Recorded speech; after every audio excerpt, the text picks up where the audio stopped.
საქართველოში არაერთი ცნობილი ადამიანი ჩამოსულა სხვადასხვა დროსა და ეპოქაში, მოგზაურები, მწერლები, მეცნიერები, დიპლომატები და ასე შემდეგ, მათი რაოდენობა ძალიან ბევრია. ამიტომ მე მე-20 საუკუნის სტუმრებით შემოვიფარგლე და დაახლოებით 7 სტუმარი ავარჩიე, რომელთა სტუმრობა ჩვენს ქვეყანაში იყო განსაკუთრებით დასამახსოვრებელი და ჩემთვის აი მაგალითად როგორც გიდისთვის არის ძალიან საინტერესო რა ობიექტები აჩვენეს სტუმრებს, როგორ გააცნეს ქვეყანა, რა წარუდგინეს, ანუ რას უყვებოდნენ ჩვენი ქვეყნის შესახებ და ეს კარგად აჩვენებს აი მაგალითად მასპინძლის პრიორიტეტებს და ზოგადად საერთო განწყობა ჩანს ძალიან კარგად.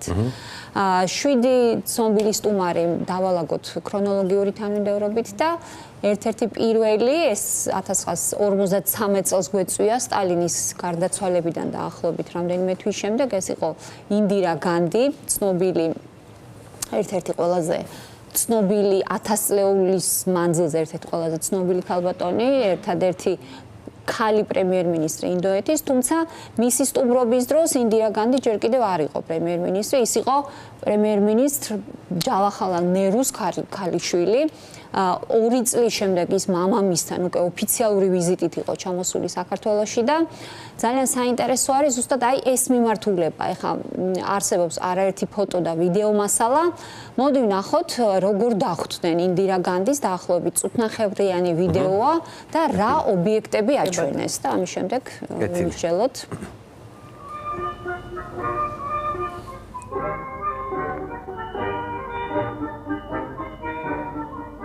მასთან ერთად ჩამოვიდნენ ინდოეთის საგანგებო და სრულუფლებიანი ელჩი მოსკოვში, მენონი.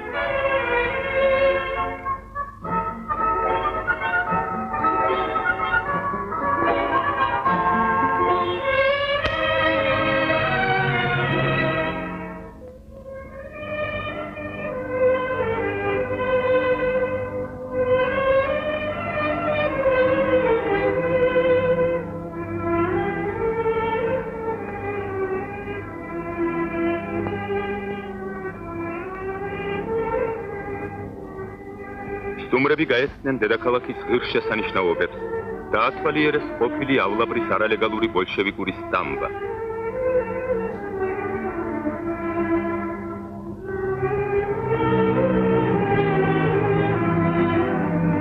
ინახულეს თბილისის პიონერთა და მოსწავლეთა სასახლე.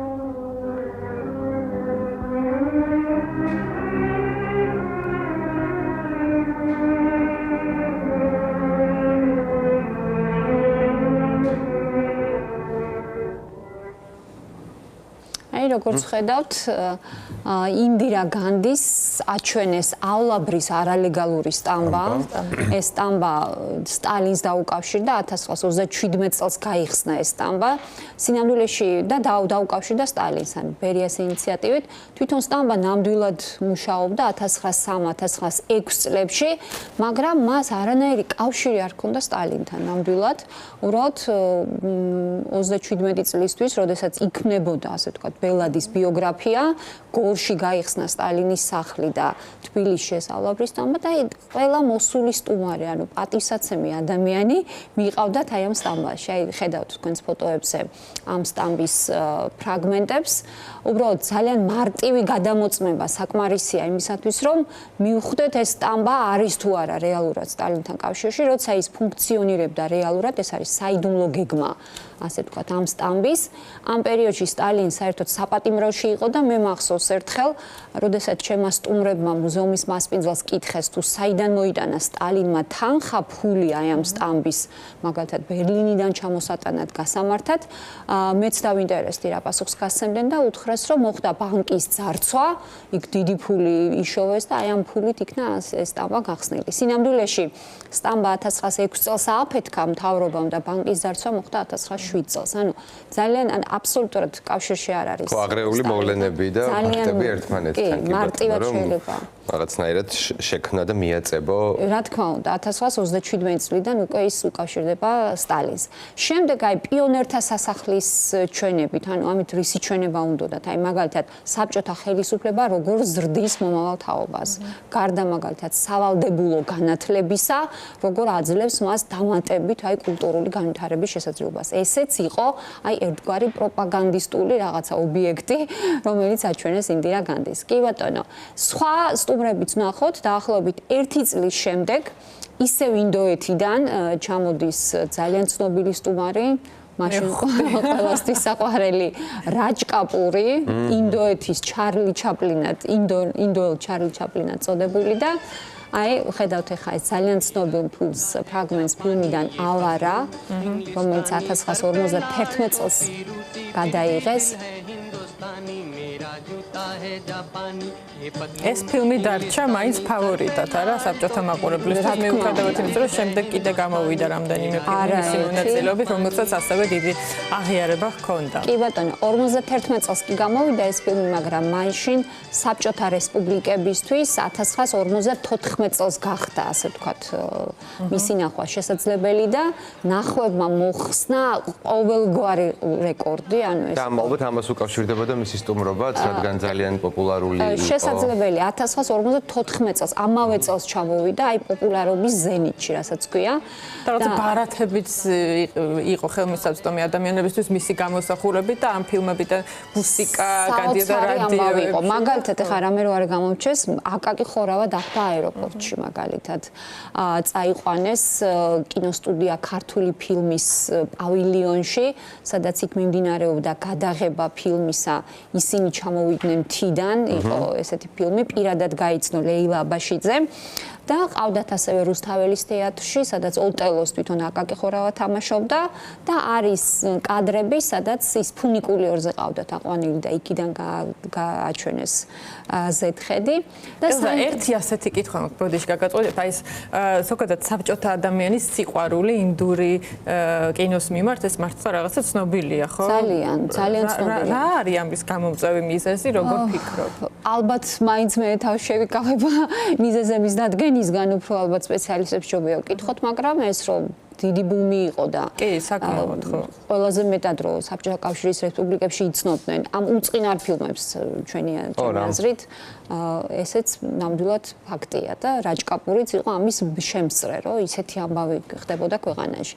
ეხლა ინდირა განდივით რაჯ კაპურსაც, ეხლა მარტო კინოსტუდია ქართული ფილმი და რუსთაველის თეატრი კი არაჩვენეს, რაჯ კაპურიც ყავდა ჩაყვანილი გორში. და მას აჩვენეს სტალინის სახლი. ეხლა საინტერესო ის არის, რომ დღევანდელი მუზეუმი გორში რაც არის, ეს არჩილ ქურდიანის აშენებული, ეს მუზეუმი გაიხსნა 1957 წელს. ამ პერიოდში მუზეუმი არ იყო აშენებული, მაგრამ ისევ იმ დროს, აი როცა ალავრის არალეგალური სტამბა გაიხსნა, 1927 წელს გაიხსნა სტალინის სახლიც. აი ეს სახლი რომელსაც აქვს ეს მასიური გადახურვა იმისათვის, რომ დაიცვას, ამ სახლში ყავდათ მიყვანილი. ესე იგი, ქვეყანაში, რომელსაც აქვს უმდიდრესი კულტურული ისტორია, არჩევანი გაკეთდა გორში, აი ჩაიყვანეს აი ამ სახლის სანახავად. რასაკვირველია, ახლა ეჭვიც არ გვეპარება. ესეც იყო ერთგვარი ისეთი ხო, ნუ პროპაგანდის შემადგენელი ნაწილი იყო, რასაკვირველია. ეხლა რო გავაგრძელოთ და მივყვეთ ქრონოლოგიური თანმიმდევრობით, შემდეგი სტუმარი ეს არის ფიდელ კასტრო, კუბის რევოლუციის ლიდერი, ნახევარი საუკუნე თითქმის მართავდა ის კუბას და ხელისუფლებაში მოსვლიდან 4 წლის შემდეგ, 37 წლის ასაკში, ფიდელ კასტრო ჩამოვიდა საქართველოში ხრუშოვთან ერთად, ანუ ხრუშოვი ახლდა მას და ნუ საბჭოეთის დიდი მეგობარი ასე. კი ბატონო, აი ხედავთ მატარებელი ჩამოვიდა აი მცხეთის ვაგზალზე დახვდნენ მას დიდად აღფრთოვანებული ხალხი. აქაც აკაკი ხორავა უნდა გავიხსენო, მაგალითად არაერთი სტატია დაიბეჭდა მის ვიზიტთან დაკავშირებით და აკაკი ხორავა სტატია ფიდელ ეს შენი სახლია.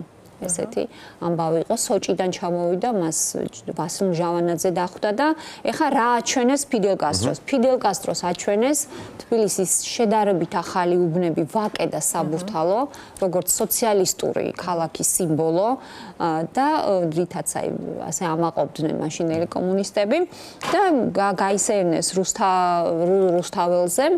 და მანამდე აი სანამ ჩამოვიდოდა ის თბილისში სოჭიდან წამოვიდა, მანამდე იყო აფხაზეთში. ჩვენ გვაქვს ესეთი ფოტოები, სადაც ჩანს ყანწით ფიდელ კასტრო და ერთ-ერთი საინტერესო ამბავია, რომ აი ხედავთ აქ როგორ უჭირავს ყანწი. და წინ შებოლილი სულგუნი გაშლის უფრაზე ჩანს, აი შებოლილი სულგუნი და არის ერთ-ერთი გუდაუთაშია ეს გადაღებული სოფელ დურიბში და გუდაუთის რაიკომის პირველი მდივნისგან არის ეს ინფორმაცია ცნობილი, რომ ძალიან მოეწონა თურმე ეს მეგრული სულგუნი, რომელიც სახენასი ამონები აქვს მეორე ფოტოში ამ ღვინის მზადდებოდა ცხაკაიაში, ანუ დღევანდელ სენაკს მაშინ ერქვა ცხაკაია და მაშინდელი საბჭოთა ხელისუფლება პატივისცემის ნიშნად ყოველწლიურად ფიდელ კასტროს უგზავნიდა აი ამ შებოლილ სულგუნს, რომელიც ხაკაიაში მზადდებოდა და ხოჭერს არა მარტო სულგუნი, ხო, რაღაც ქართველი კალებიც მოექცნენ მისი ყურადღებას. ძალიან დიდი, ძალიან პოპულარული იყო და ანუ ის იმდენი სულგუნი იგზავნებოდა, რომლის წარმოება არ იყო იმდენი ახლა სენაკში და ამიტომ ყოველწლიურად როცა ხდებოდა, ანუ აიძულებდნენ მოსახლეობას, რომ ეს რძედა ყველი ჩაებარებინა, თვითონ მშივრები რჩებოდნენ და გაჩნდა ესეთი ფრაზა, საგაზეთო სტატიაც იყო ვივა კუბა და ცხაკაიელებმა დაუმატეს ვივა კუბა, ვავა ცხაკაია იყო ესეთი ფართოდ გავრცელებული ამბავი, რაც ასევე უკავშირდება ფიდელ კასტროს. აქაც, ну, როგორც გითხარით, არანაირი თქვათ მუზეუმი და სხვა ისეთი ღირსშესანიშნაობები ვაკე და საბურთალო აჩვენეს. ხო, არაფერი ისეთი, რაც დაუშვათ ერის იდენტობას გაუსვამდა ხაზს. არაფერი აბსოლუტურად. აი აქაც ხედავთ ახლა საგაზეთო სტატიას, სადაც წერია ვივა კუბა. და აი ამას მოყვა შემდეგ ის გაგრძელება ვივა კუბა, ვავა ცხაკაია, ესეთი ამბავი იყო. კი ბატონო, ყველაზე საინტერესო ჩემი აზრით იმ სტუმრებს შორის, აი ვინც ჩამოთვალე, ყველაზე საინტერესო სტუმარი. ერთს დავამატებდი ცხაკაიასთან დაკავშირებით, ზუსტად 1-2 დღის წინ ერთ-ერთ საფეხმავლო ტურზე ვერის უბნის ქრონიკები, ეს არის ქიაჩელის ქუჩა შედის და ვნახე რომ ქიაჩელის 16 ნომრიდან ჩამოხსნეს მიხა ცხაკაიას მემორიალური დაფა. ეს ამბავი წავიკითხე. კი, და მე ვფიქრობ რომ ეს შენთვის რას ნიშნავს? აი ყოველ შემთხვევაში მემორიალური დაფის ჩამოხსნით ისტორია არ იცვლება, ეს ადამიანი ცხოვრობდა იქ და ხა დაფის ჩამოხსნა და ჯობია ისტორიის გააზრება და ფაქტი რომ მე ვფიქრობ რომ თვითნებურად არის დაფა ჩამოხსნილი, რაც არ არის მისაღები. თვითნებურად რაღაცების ჩამოხსნა. ჯობია რომ ვიცოდეთ, საცხოვრობდნენ ესეთი ადამიანები და უფრო მეტი ვისწავლოთ და გავიაზროთ საკუთარი ისტორია, მე ვფიქრობ რომ ეს უფრო მისაღებია. ყველაზე საინტერესო პროგრამა ჩემი აზრით, ვინც კი ჩამოსულა საქართველოში, ქონდა 1987 წელს ჩამოსულ მარგარეტ ტეტჩერს. დიდი ბრიტანეთის პრემიერ-მინისტრს, ერთ-ერთ ყველაზე გავლენიან პოლიტიკოს მე-20 საუკუნეში. ტეტჩერის პროგრამის საინტერესობას რა განსაზღვრავდა? ერთ-ერთი მთავარი ფაქტორი იყო ის, რომ სანამ ჩამოვიდოდა ტეტჩერი, იყო ჩამოსული მანამდე დელეგაცია, რომელმაც გასცა რეკომენდაცია რა უნდა მოენახულებინათ, ანუ რა რისი ნახვა იქნებოდა ტეტჩერისთვის საინტერესო, მაგალითად ეს შეიძლებოდა ყოფილიყო ქალაქის ისტორია, რელიგიური მრავალფეროვნება და ხალხთან შეხვედრა. იყო მაინც ტეტჩერისთვის ერთ-ერთი მნიშვნელოვანი თემა და წარმოიდგინეთ, ხედავთ ჩვენ გვაქვს ფოტოები, საიდანაც ჩანს, რომ აი მაგალითად ძელთბილისში იმყოფება, აი ღია სივრცეში, აი ლეხთახებში არის მაგალითად ეს გადაღებული. დღეს ლეხთახებში ძალიან ძნელია მიიყვანოს სტუმარი, იმდენად არის ქალაქი დალეწილი და ისეთი აღმაშფოთებელი მშენებლობა მიმდინარეობს, უბრალოდ ძალიან სირცხვილია ახლა სტუმარს აჩვენო, როგორ ლეწავდა ანადგურებს საკუთარ ისტორიას, მაგრამ იმ პერიოდში არ იყო მსგავსი რამე. გარდა ამისა, ტეტჩერმა მოინახულა ახალგაზრდა მხატვრების გამოფენა, ძალიან მოეწონა მაშინ რუსუდან ფეტიაშვილის შემოქმედება, ყავდათ რიტუალების სასახლეში. ეს რიტუალების სასახლეში რა მიზანი ჰქონდა მიყვანოს საყოველთაოდ? შესაძლებელია მაგალითად ფოლკლორი და ხალხური ცეკვები ეჩვენებინათ მისთვის იქ და იქ დაემთხვა თამარ გვერდწითელის ქორწილი და სხვათა შორის საჩუქარიც კი გადასცა წყულს, აი რაღაცა ინგლისური თასი გადასცა მაშინ. ყავდათ ასევე ეროვნულ მუზეუმში, მე მგონი ჩამოსული სტუმრებიდან მე ერთადერთია, ვინც ჩემი ჩამოთვლილი ხარ სტუმრებიდან ერთადერთი, ვინც იყო ეროვნულ მუზეუმში და სტუმრებს, ანუ პერსონალს მიესალმა ქართულად. გამარჯობა ესეთი სიტყვა ისწავლა მან და საჩუქრად გადასცეს მაგალითად ქართული სამოსი და ასევე სპეციალურად მისთვის ოპერისა და ბალეტის თეატრის ოსტატმა თენგიზ ხროშულმა დაამზადა ფეხსაცმელი, რომელიც მას საჩუქრად გადასცეს. მე რამდენი ვიზიტისას საბჭოთა კავშირში იმყოფებოდა თბილისში, რამდენჯერმე იყო, 4ჯერ თუ 5ჯერ იყო, და ეს ალბათ თავისი არჩევანი იყო, რომ კიდევ დამატებით საქართველოში მისი დაინტერესება და აი უბრალოდ იმდენად საინტერესო სტუმრები ყავდა ქვეყანას, რომ რამდენად წინ წავიდოდით, აი რაღაცა სწორი პოლიტიკა რო იყოს ქვეყანაში გატარებული. სხვათა შორის ზურაბ წერეთელმა აჩუქა მას თავისი შესრულებული ნახატი, აკვარელი. და მე რაღაცა გამახსენდა, რომ მაშინ ასეთი რამე თქვა, რომ ორივე ქვეყანასო საქართველოსაც და ბრიტანეთსო საერთო წმინდანი ყავთ ფარველი, ეს არის წმინდა გიორგი და აქვე გიორგობას გილოცავ ელზა თხევანი. დიდი მადლობა.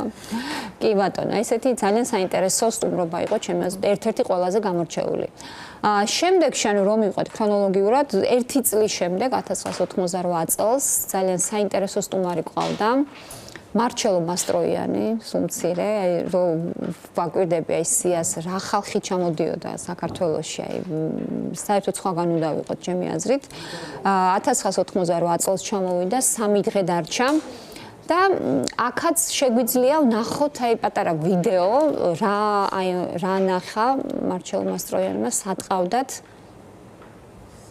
იტალიური კინოს ეს ყველაზე პოპულარული მსახიობი დღეს საქართველოს სტუმარია. იგი ჩვენთან ჩამოვიდა, რომ გაეცნოს საქართველოს წარსულსა და აწმყოს.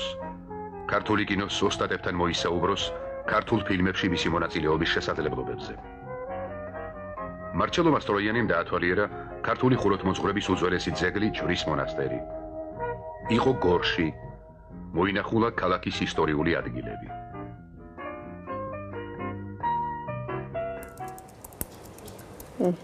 ეს გორიც ალბათ სასწაული. გორიც იგივე პროპაგანდის შემადგენელი, გორში რატო წაიყვანეს? სტალინის მუზეუმში. სტალინის მუზეუმში, ხო იგივე. კი, აქაც ახლა ხედავთ, რომ როგორც ჩანს გზად რომ მიდიხარ ჯვრის მონასტერი ძალიან შთამბეჭდავია და უბრალოდ გაატარეს ჩემი აზრით ამ ჯვრის მონასტერში მთავარი დანიშნულების ადგილი მაინც იყო გორი და სტალინის მუზეუმი და არაკმარეს სტალინის მუზეუმი ავლაბრის სტამბაში წავდა თბილისში, ანუ აი ძალიან მაგრამ მე მაინც გონია რომ იმ ნამდვილ თბილისს რაც უნდა ენახა ამ ადამიანს აუცილებლად სერგო ფარაჯანოვის სახლში ნამდვილად აი აქ ზუსტად გამოჩნდა ეს ფაქტი. საინტერესო მარჩელო მასტროიანის სტუმრობაში არის ის, რომ ის არ ყავდათ მაგალითად აი რესტორნებში არ დაყავდათ. ყავდათ ოჯახებში, აი შენგელაიებთან იყო სტუმრად, რეზო თაბუკაშვილს და მედია ჯაფარიძეს ეწვია სტუმრად, ასევე სერგო ფარაჯანოვი იყო მისი მთავარი მასპინძელი და აი იყო ესეთი კურიოზული შემთხვევები. ოინებიც ახდა. ოინებიც ახდა. მაგალითად ერთი ქალბატონი შუშანა, რომელიც იყო მთელი ცხოვრება შეყვარებული ფარაჯანო მასტროიანზე, ფარაჯანოვმა სახლში დააყენა და აჩვენა და ქალს არ შეეროდა, რომ ნამდვილად მარჩელო მასტროიანის ხედავდა და მასაც ჰქონდა საშუალება აი უბრალო ადამიანებს გასაუბრებოდა რა, რომელიც აი ყველაზე დიდი ეგზოტიკა. თბილისის სული, ასე ვთქვათ, შეიცნო. ნამდვილად. ოფიციალურს მიღმა. ნამდვილად და ეს განაპირობა მასპინძლებმა, ანუ მასპინძლები იყო ამ შემთხვევაში აი მთავარი. აი განწყობა ფოტოებიდანაც ჩანს რა ხდებოდა ამ სახლში. ნამდვილად ასეა. კიდევ ერთი სტუმარი, ეს ალბანელი კათოლიკე მისიონერი, ნობელიანტი, დედა ტერეზა. ეწვია თბილისს 1989 წლის ივნისში, ანუ 9 აპრილის მოვლენებიდან 2 თვე იყო გასული და მას რამე ხალხში პრაქტიკულად დედა ტერეზა არ გასულა, სხვათა შორის ალბანეთის აეროპორტი ყოფილა დედა ტერეზას სახელობის. თვითონ მისი რეზიდენცია იყო თარეჯანის სასახლეში, იღებულობდა ჟურნალისტებს და ეს ძალიან საინტერესო კადრია. სხვათა შორის ზვიად გამსახურდიას და მერაბ კოსტავას დასჭირდათ დიდი ძალისხმევა, რომ მას შეხვედროდნენ და საინტერესო ამ შეხვედრაში იყო ის, რომ დედა ტერეზა იყო შეცდომაში შეყვანილი 9 აპრილთან დაკავშირებული მოვლენების გამო. აი მან იცოდა, რომ აი მოხდა ესეთი ტრაგედია, ჭყლეტა, როგორც ამბობენ ხოლმე და ეს ადამიანები აი ამ ჭყლეტაში იყვნენ გარდაცვლილები. რაც გვესმის, აი ძალიან ხშირად იგივე და ზვიად გამსახურდიამ აი პირადად აუხსნა მას საქმის რეალური ვითარება და მერაბ კოსტავამ აი უთხრეს სინამდვილეში რა მოხდა ამ პერიოდში და რაში იყო საქმე. და თვითონ ძალიან საინტერესოა მისი დაინტერესება საქართველოთი. ის ადრე მანამდე იყო წასული ერთი წამით ჩერნობილში 86 წელს და 88 წელს იყო სპიტაკში ჩასული და შემდეგ ჩამოვიდა საქართველოში. ხა მისი დაინტერესება საერთოდ საქართველოს საიდან იცოდა ამ ქალმა. მას ვიღაცამ ერთმა ქალბატონმა აჩუქა ფირფიტა, სადაც იყო ჰამლეთ გონაშვილის სიმღერები.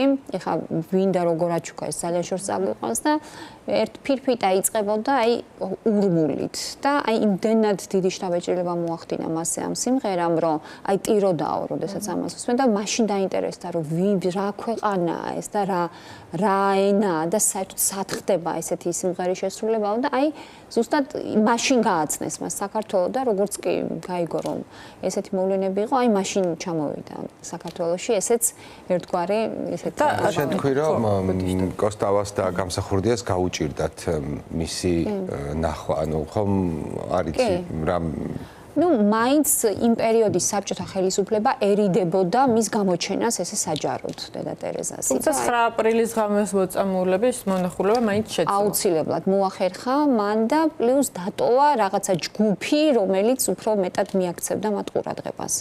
ესეთი რამეც იყო. კიდე ილია მეორესაც შეხვდა, როგორც აი ფოტოში ვხედავთ.